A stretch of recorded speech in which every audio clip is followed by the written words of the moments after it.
Hello বন্ধুরা, এখন আমি এই ভিডিওর মধ্যে দুটো বিষয় নিয়ে কথা বলবো। একটা হলো বহুরূপী ট্রেলার নিয়ে এবং আরেকটা হলো খাদানের পোস্টার নিয়ে।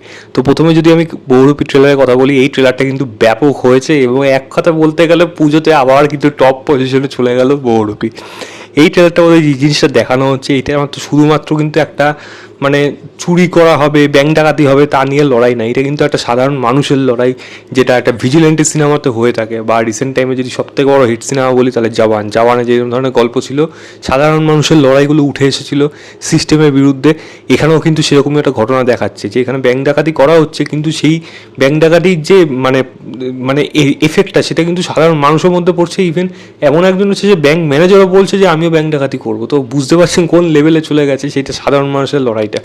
এবার তার মধ্যে এখানে একজন সুপার কপ হয়েছে আসছে হলো আবির চ্যাটার্জি। আবির সাথে এখানে শিবপ্রসাদের মুখোমুখি হচ্ছে। শিবপ্রসাদের সাথে কৌশানী যে একজন পকেট মার, তার একটা বিজনেস ডিল হচ্ছে, কিন্তু তাদের মধ্যে একটা সম্পর্ক গড়ে উঠছে। এদিকে আবিরের যে পার্সোনাল তার যে ওয়াইফ রীতাবরী, তাকে সময় না দেওয়ার জন্য তাদের সম্পর্কটা সেখান থেকে ভেঙে যাচ্ছে। এবার এই যে ক্যাট অ্যান্ড মাউস চেস, যেটা যে ডাকাতকে কি পুলিশ ধরতে পারবে এবং যদি ধরতে পারে তাহলে কীভাবে, এবং যেটা পুরোপুরিভাবে জানা যাচ্ছে যে একমাত্রই একটাই সলভ কেস মানে সলভ হতে পারেনি এই সুপার কপের, যেটা তাকে বরাবরই একটা আক্ষেপ দিয়ে থাকে এই বহুরূপী মানুষটাই। তো তাকে ধরার জন্য সে কী কী পদক্ষেপ নেয় এবং বহুরূপী মানুষ হিসাবে শিবপ্রসাদ এবং তার দল কীভাবে সে প্রত্যেকটা পদক্ষেপ থেকে বেরিয়ে আসে, এই নিয়েই হয়তো সম্পূর্ণ সিনেমা হবে। এবার শিবপ্রসাদের যে ক্যারেক্টারটা রয়েছে, এইটাই হলো এই সিনেমার জন্য মধ্যে টপ ক্যারেক্টার হবে।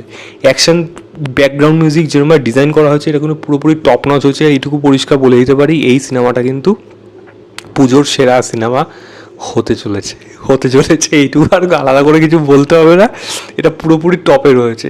তারপরে অন্যান্য সিনেমাগুলো থাকবে, কিন্তু না, এই সিনেমাটা কিন্তু ভাই টপেই থাকবে, এইটুকু পরিষ্কার বলে দেওয়া যায়। কারণ উইন্ডোজ তো তারা যা শুরু করেছে গত বছর থেকে, এবং সেটা এই বছরও কিন্তু বজায় থাকবে, এইটুকু বলা যায়। কৌশানী ক্যারেক্টারটা বেশ ভালো, দেখা যাক সে কীরকম ক্যারেক্টার পায়।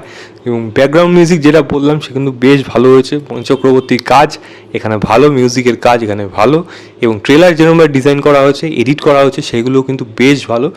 এই সিনেমাটা নিয়ে কিন্তু আলাদা রকমের একটা এক্সাইটমেন্ট কিন্তু আমার মনের মধ্যে থেকে গেল। তো দেখা যাক সিনেমাটা আসুক, তখন আমি দেখে কিন্তু এটা রিয়াকশন দেবো ডেফিনেটলি, এটা আমি বলবো। এবার আমি এক্সাইটেড হয়ে গেলাম এই সিনেমাটাতে ট্রেলার দেখে।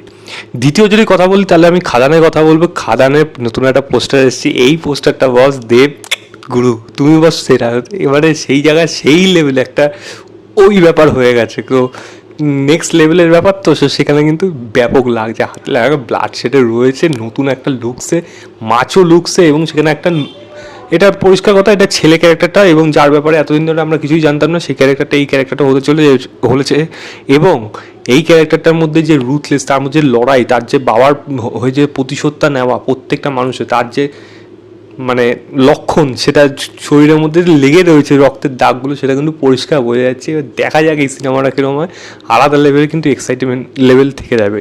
এই পোস্টারটা বেসিক্যালি শুটিং র্যাপ আপ হয়ে গেছে খাদান, এবং তার উপলক্ষে এই পোস্টারটা আনা হয়েছে, যেটা একটা দারুণ পদক্ষেপ। এবং দেব একটা সিনেমা আসছে, তো কী তারপরে সিনেমা নিয়ে বেশি এক্সাইটেড রয়েছে, তো সেটা কিন্তু পরিষ্কার আবারও বোঝা গেল।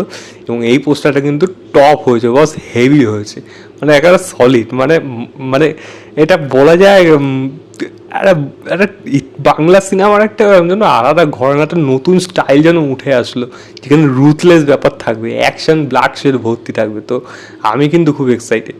আমি একটা কাজ করব, আমি বহুরূপী ট্রেলারের লিঙ্কটা দিয়ে রাখবো, এবং আপনার এই পোস্টারটা দেবে ফ্যান পেজে গিয়ে, বা এখন তো অনেক জায়গায় অ্যাভেলেবেল হয়ে গেছে, তো সেখানে গিয়ে ফেসবুকে গিয়ে আপনারা গিয়ে দেখে আসতে পারেন, দেখে জানাবেন আপনাদের কেমন লাগলো। আমার কিন্তু দুটো জিনিসই ব্যাপক লেগেছে। তো এই ছিল আমার ওভারঅল একটা ট্রেলার রিয়াকশন আর একটা পোস্টার রিয়াকশানে। ভিডিওটা ভালো লাগলে লাইক শেয়ার এবং চ্যানেলটাকে অবশ্যই সাবস্ক্রাইব করে দেবেন। বাই।